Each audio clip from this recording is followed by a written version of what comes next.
Hi everyone, welcome back to Can of Coffee. Here we have a Cimbali Jr. and this machine was brought in because it was not giving any pressure through the hot water wand or the steam wand, and we had found that the thermal breaker on the heating element just needed to be reset, a little press of the button, and also that the pressure gauge was also non-functioning.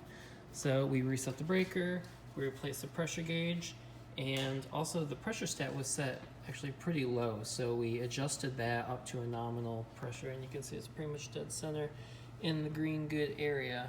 So here it is, and we're going to test it. So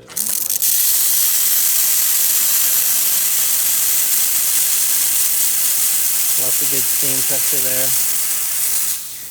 and we will also do the hot water.